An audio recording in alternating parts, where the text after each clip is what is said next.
Tribuna RCN por Alerta Bogotá. Son las 9 de la mañana, 9 minutos, 9:09. Escuchan Alerta Bogotá, 104.4 FM, 104.4 FM.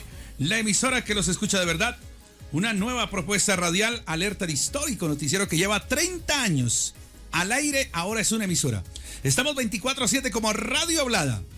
Y estamos haciendo demo para locutores, para los que quieren trabajar acá. Y ya saca la primera candidata, ¿no? Porque nos dijo, ay, yo siempre quise hacer radio. No, mentiras, eso del demo no, porque si no comienzan a enviarme demos y no. Vamos a probar qué tanto sabe de radio y cómo lo hace. Doctora María José Pizarro, gracias por estar aquí en Alerta Bogotá 104.4 FM. No, feliz de estar con ustedes, por supuesto, sí.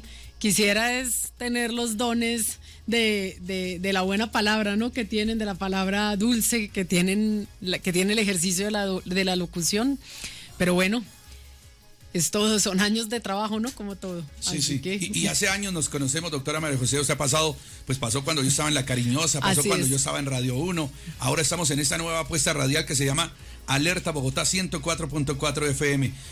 Pero de niña lo soñó, es decir, algún día quisiera trabajar en la radio. Pues nunca me lo planteé como un camino, pero antes, solo un segundo, saludarles a todas y a todos aquí en la mesa de trabajo y a los oyentes. Pero digamos, siempre me ha gustado la radio, escucharla. Y me gusta el tono de voz de quienes ejercen el ejercicio de la locución. Así que me gusta la radio. A veces creo que me gusta más que la televisión. Es decir, usted, de convertirse en la primera mujer que llegue al cargo más importante del país, presidenta de la República, ¿respetaría la libertad de prensa? Por supuesto, yo creo que se respeta la libertad de prensa, inclusive pues plantearlo en una democracia que se supone o que alardeamos los colombianos y las colombianas de tener una democracia sólida, la más antigua del continente, dicen algunos. Pues una de las condiciones sine qua non de cualquier democracia es, por supuesto, la libertad de expresión y la libertad de prensa y de expresión, pues porque evidentemente hoy estamos además ante un escenario como son las redes sociales, donde pues se expresan múltiples voces, pero el papel que cumplen los medios de comunicación comunitarios, los medios de comunicación alternativos y los medios de comunicación digamos, los grandes medios de comunicación, pues es fundamental en cualquier democracia. Lo que se requiere es que la gente pueda tener distintas fuentes de información para poder construir su propio criterio y un pensamiento crítico. Sí. ¿Qué se le pasa a usted por la cabeza cuando el presidente Petro ataca a la prensa? Pues yo creo que nosotros podemos tener, discutir sobre los argumentos. Yo creo que el planteamiento del presidente Gustavo Petro en el discurso mismo de la instalación del Congreso, y perdónenme, lo tengo muy presente porque fue apenas hace un par de días, y él planteaba que inclusive es necesario poder discutir con los medios de comunicación. Si se presenta una posición desde los medios o desde los influenciadores o inclusive desde la misma sociedad, la posición política, pues uno tiene que poder tener un debate franco, abierto con los medios, y yo creo que ese es el principio de la democracia. Lo que no es que uno esté cerrando medios de comunicación, que se impida que los medios de comunicación puedan expresarse libremente y que se impida que en una democracia la gente pueda expresarse libremente. Y lo que yo veo es que, claro, se plantean posiciones de lado a lado. Muchas veces, pues por supuesto, seguramente los ánimos se van caldeando como sucede además en el Congreso de la República, pero aquí nadie tiene vedada la posibilidad de expresarse, y yo creo que eso es fundamental en una democracia. Sí, extrañamente usted llegó y comenzó a salir humo, me preocupé. No diga eso. Mire, no es carreta. Y yo no voy a decir que huele a azufre, no, eso no lo voy a decir. No voy a decir lo que dijo Lina María Garrido, que huele a azufre. ¿Cómo leyó usted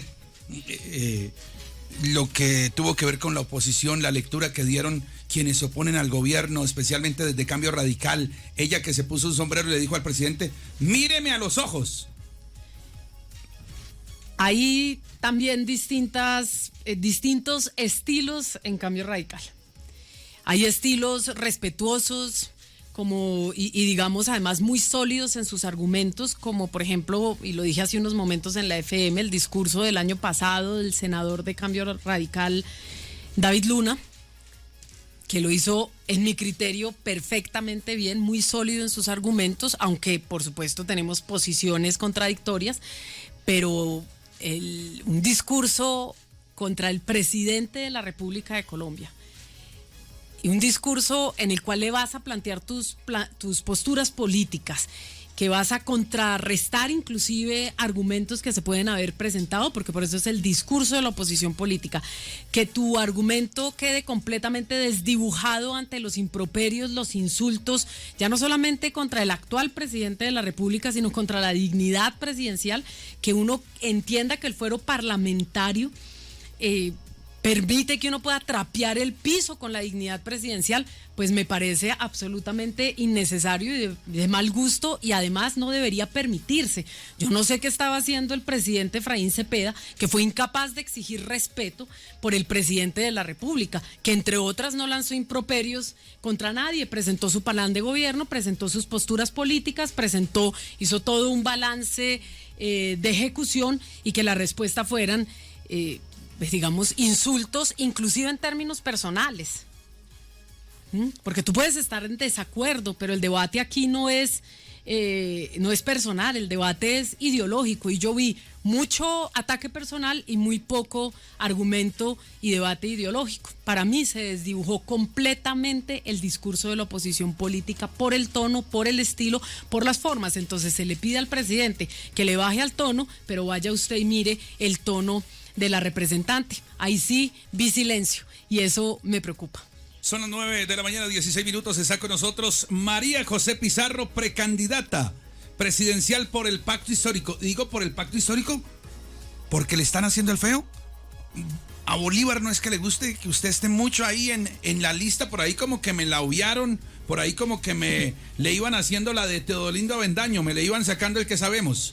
Yo espero que haya sido una omisión involuntaria, pero aquí estamos para construir, así que sigamos adelante. Yo creo que es lo que corresponde, y entreguémosle al proyecto político, a las personas que creen en el cambio en Colombia, que han votado por nosotros, que están comprometidos, que han visto que sus vidas se transforman, la posibilidad de conciliar posiciones, de fortalecer una candidatura única que todas y todos podamos arropar, porque representa los principios, los valores, el modelo de país, inclusive en términos ideológicos, lo que defiende el progresismo en Colombia, y démosle la posibilidad de profundizar el cambio.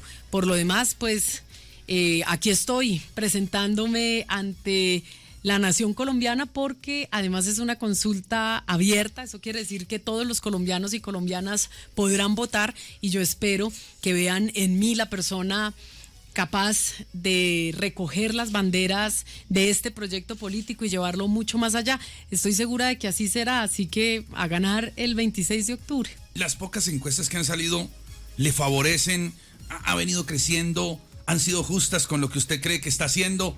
Porque aquí el reto es ganarle ¿a quién? ¿A Bolívar y a Roy, o no? Roy, aunque Roy no hace parte, pero Roy va a ser una cuota ahí brava. Le vamos a ganar a Bolívar y a Quintero, que son por ahora las dos personas que en términos de los resultados de las encuestas estarían por encima, pero me siento muy orgullosa.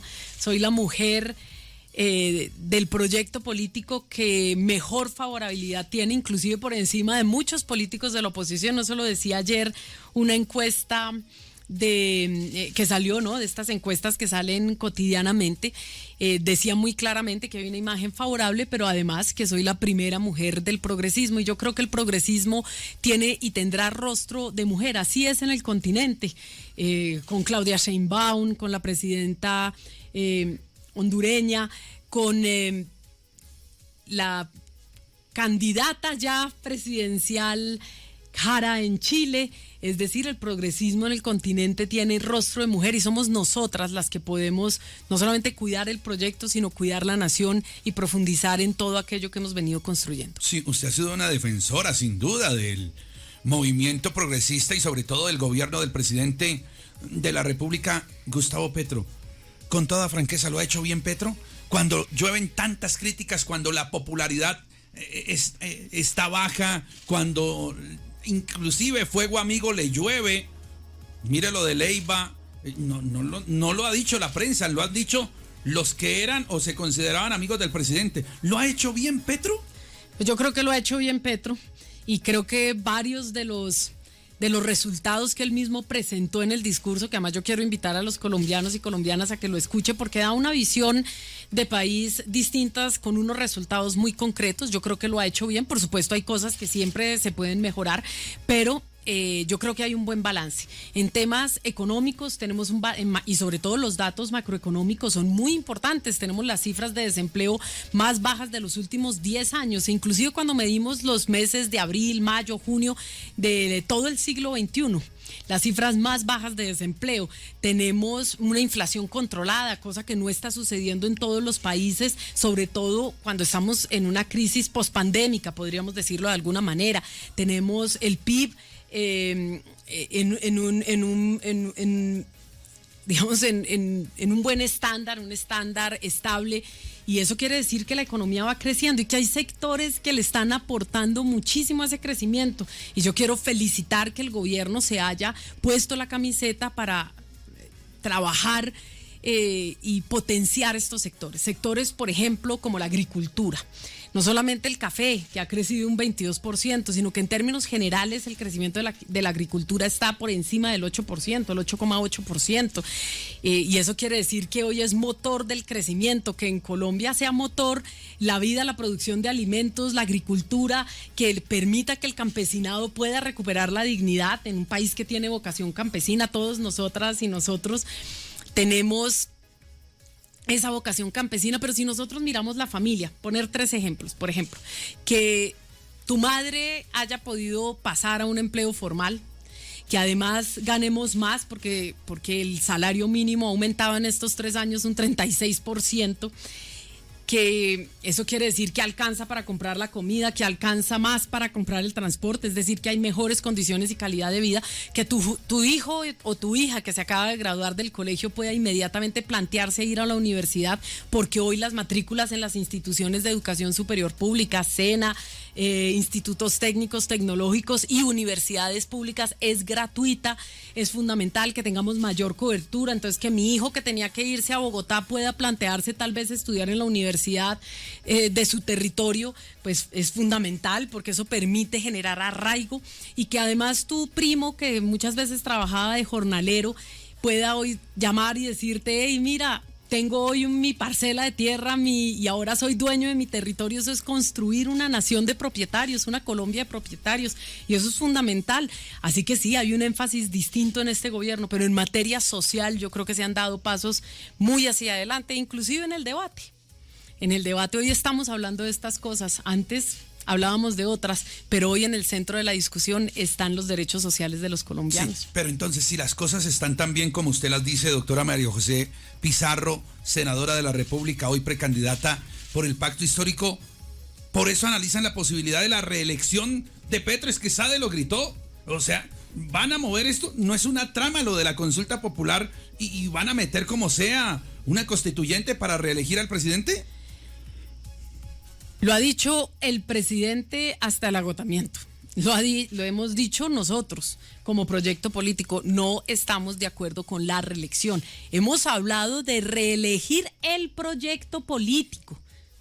El proyecto político. Y por supuesto tenemos derecho, como todas las fuerzas políticas de este país, a disputar la posibilidad de profundizar en este caso en la ejecución, en la visión, en el modelo de país que defendemos.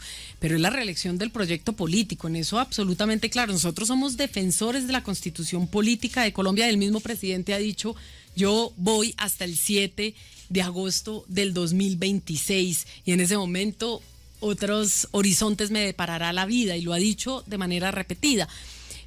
Pero además tenemos la posibilidad de reelegir el proyecto porque, contrario a lo que Tú planteabas en este momento las últimas encuestas, la que salió el día de ayer, nos dice el presidente Petro pasó del 35 al 38, es decir, estamos más cerca al 40.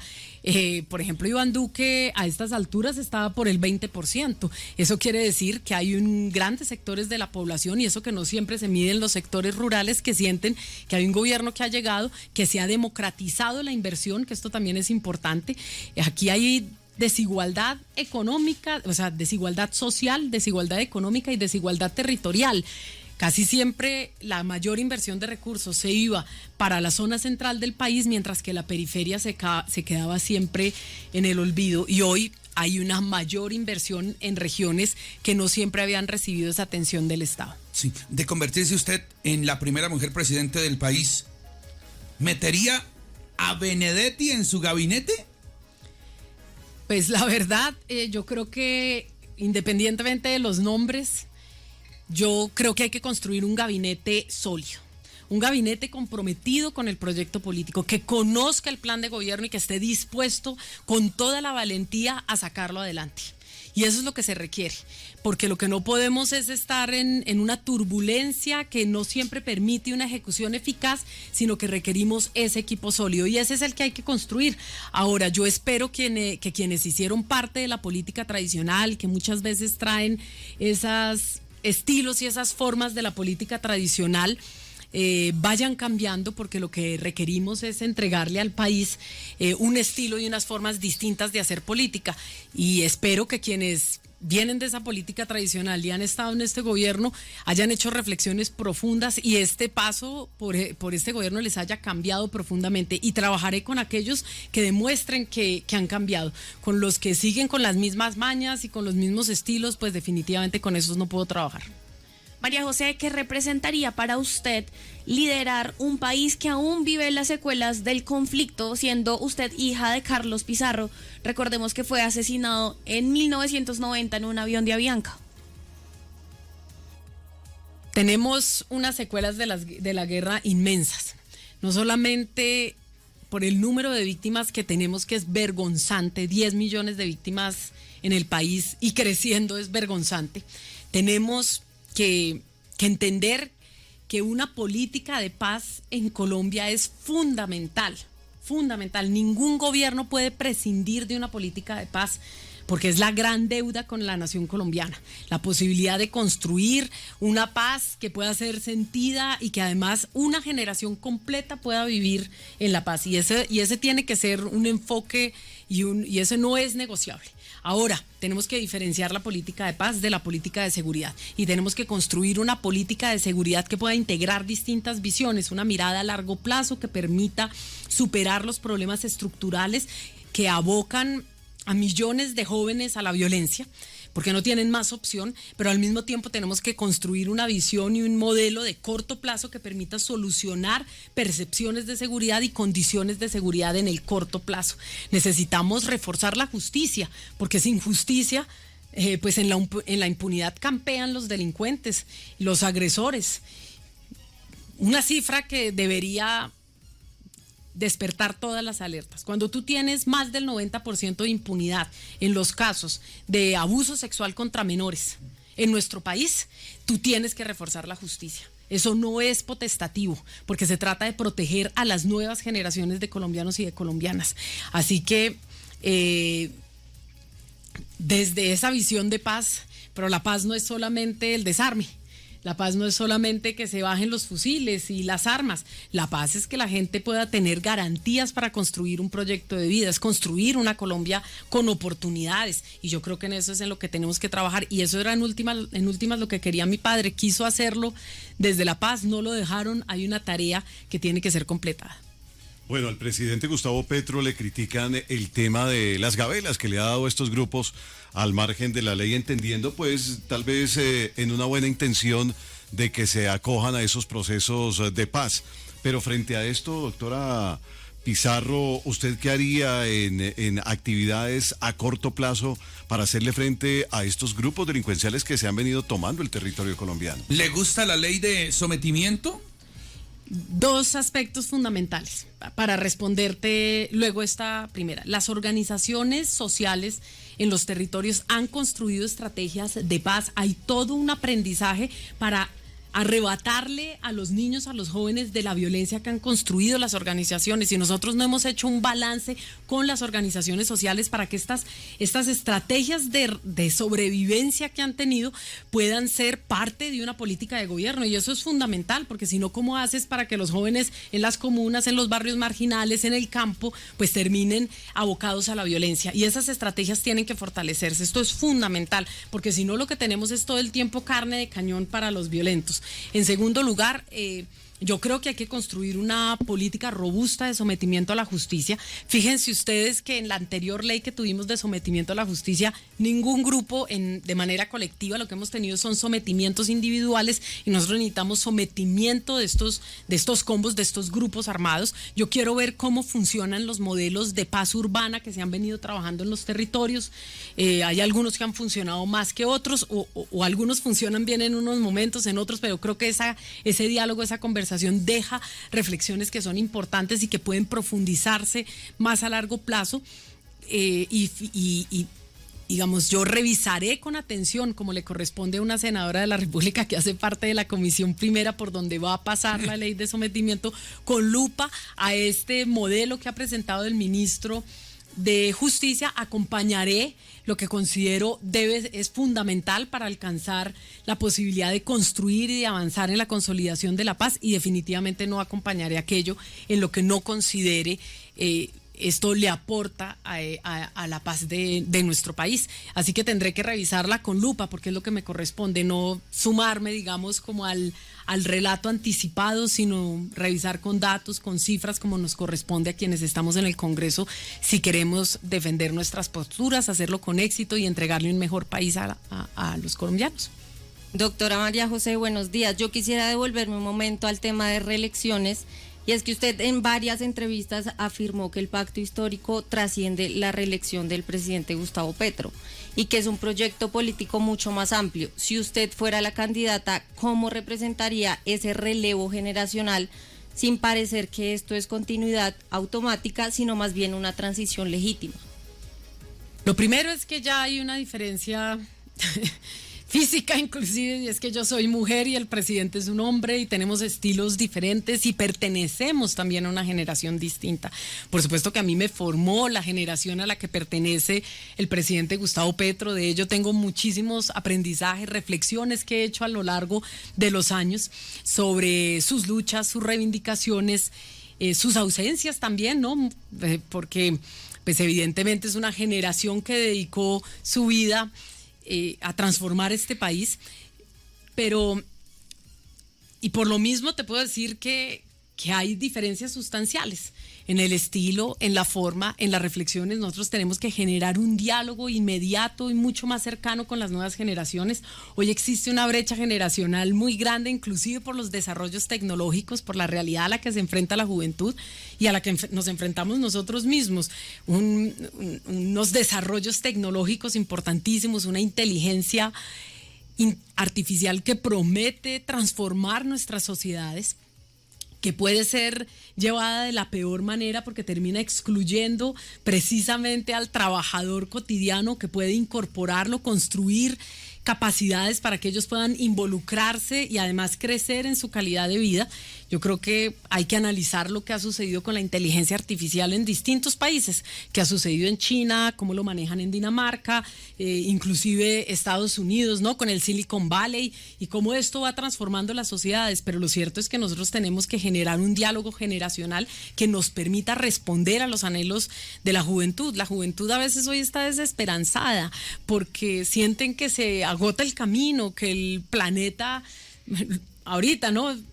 Unos están inmersos en el calor insoportable, los otros en unas olas de frío. Nosotros aquí no sabemos cuándo hace sol, cuándo hace frío, pero vivimos eventos climáticos extremos, y todo eso le genera a la gente y a la juventud sobre todo, pues bueno, ¿cómo va a ser mi futuro? Y parte de lo que tenemos que hacer como generación es construir una nación habitable, entregarles una nación habitable con esperanza. Y al mundo, ¿no? Esto ya no es un diálogo solo nacional. Yo creo que aquí hay reflexiones profundas, pero en eso, en algunos aspectos nos encontramos. El presidente ha puesto en el centro de las discusiones el tema ambiental. Yo lo aplaudo por ello. lo aplaudo, me pongo de su lado, creo que es necesario. Y hay otras, pues por supuesto, discusiones que a lo mejor tendremos que tener porque su visión, que yo respeto, comparto además, pues tenemos que lograr acercarla a las reflexiones de las nuevas generaciones. Y por supuesto las mujeres ahí tenemos mucho que decir, porque somos casi que la mitad de la población del mundo, no solamente de la población de Colombia.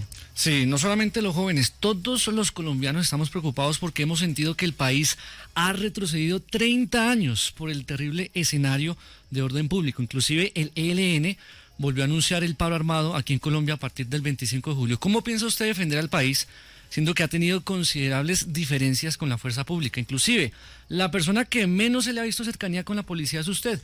Se ha visto en el paro más fuerte que ha tenido Colombia, donde usted tomó distancia. Y lo que necesita el Estado es un jefe de Estado que esté con las fuerzas militares.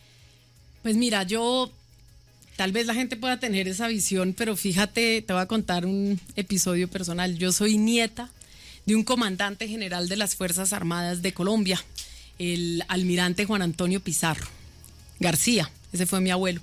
Y mi abuela por el lado de mi abuela, muchos de nuestros ancestros, de nuestros orígenes fueron edecanes. Por ejemplo, mi bisabuelo fue edecán de López Pumarejo. Yo no tengo animadversión por la fuerza pública, pero defiendo al interior de la fuerza pública una fuerza pública humana, una fuerza pública que responda a la ética militar y al mandato constitucional de la fuerza pública. Y por eso en su momento, cuando sentí que habían corrido la línea, pues lo cuestioné y lo cuestioné con firmeza, pero también me preocupé por mejorar las condiciones de la fuerza pública. Presentamos con el senador Inti Asprilla un proyecto de ley que democratiza la línea de ascensos en la fuerza pública. Resulta que a través de esta ley, que fue ampliada al Ejército de la República, ya no solamente a la policía, muchos patrulleros, soldados pueden aspirar a ser comandantes y generales porque se democratiza la línea de ascenso y se generan toda una serie de condiciones para que puedan hacerlo. También, por ejemplo, la ley de gratuidad en la educación superior, que es una ley mía que propuse inclusive antes de que estuviéramos en el gobierno y que hoy es ley de la República, que tiene una cobertura del 98%, como lo decía hace un momento. Pues resulta que hoy 12,000 soldados y policías estudian gratis la educación superior en nuestro país. Fíjate tú. Y eso no habla de animadversión, sino de construir condiciones para que la fuerza pública sea una fuerza digna, que me enorgullece hoy tener un gobierno en el que la gente pueda salir a protestar, de oposición, de no oposición, y pueda hacerlo con tranquilidad e inclusive con el acompañamiento, con la presencia de la fuerza pública. A mí eso me genera tranquilidad, quiere decir que se construyen protocolos y se construye una fuerza pública democrática. Y les invito a estar muy atentos a un informe que saldrá en los próximos días sobre inclusive la moral de la fuerza pública, que yo creo que es importante. Hoy tenemos por ejemplo, soldados y policías que con la mesada 14, que con las disposiciones en materia alimenticia para los soldados, aquellos que están poniendo el pellejo allá en la primera línea de defensa de la nación, pues tienen también unas mejores condiciones. Pero 70 se han retirado, 70 oficiales se han retirado en ejército, en policía. Son cifras que históricamente no se han visto años antes, doctora. Por eso te digo, yo te estoy hablando de logros que considero importantes, porque uno no puede tratar a los miembros de la fuerza pública, sobre todo no a esa élite que también existe al interior de la fuerza pública, digamos que muchas veces no han permitido la democratización, que para tú ser oficial tenías que, para ser oficial o para ser comandante, tenías que ser amigo de algún general. Hoy no, que yo entre a la fuerza pública porque creo en la fuerza pública, creo en la institución y pueda soñar que puedo llegar a ser general, es el mejor aliciente, pero que además cobren mejor, que tengan una mejor paga, que tengan un mejor salario, los va alejando poco a poco de esa vinculación que muchas veces han tenido con la delincuencia o sectores ilegales de nuestro país. Y eso es transformar la fuerza pública. Yo no estoy en contra de la fuerza pública, quiero una fuerza pública cada vez mejor. Eso me enseñó mi abuelo e inclusive eso me enseñó mi padre. Hay una carta muy famosa que le escribió mi padre a su abuelo cuando moría. Él tuvo un cáncer terminal y le decía cuál era la fuerza pública que él defendía y que reconocía a esa fuerza pública de la ética militar, a esa fuerza pública demócrata que cumple con el mandato constitucional, a esa fuerza pública la abrazo. Y por eso pongo todos mis empeños por lograr la mejor fuerza pública posible. Pero no, nunca estoy en contra de la policía. Lo que quiero es una policía y un ejército y una marina y una fuerza aérea cada vez mejores. María José Pizarro, senadora de la República, precandidata presidencial por el Pacto Histórico, hará parte de la consulta interna en el mes de octubre, pasando por esta tribuna. La tribuna de RCN, una alianza de Noticias RCN, el diario La República, la FM, Radio 1 y esta, la nueva Alerta Bogotá 104.4 FM. La hora, por favor, usted que tiene voz de locutora, la hora me la regala, mírela ahí. Las 9:39 de la mañana aquí en Alerta Bogotá. Eso, bienvenida, gracias por estar aquí. Gracias. Bueno, ahí está con voz de locutora María José Pizarro. Mario, ¿iba a decir algo? Sí, quería solo una pequeña... No lo escucho, ¿sabe? Sí, una pequeña pregunta. A su padre se le recuerda mucho por el sombrero. A Petro se le recuerda mucho por el lápiz. ¿A usted de pronto ya tiene algún elemento con el cual podamos recordarla si llega a ser presidenta de la República? Mi pelo. Por las canas. Me estás viendo. Creo que por ahora es pero vamos a construir la identidad de la primera mujer presidenta de la nación colombiana. Eso va a transformar este país para siempre.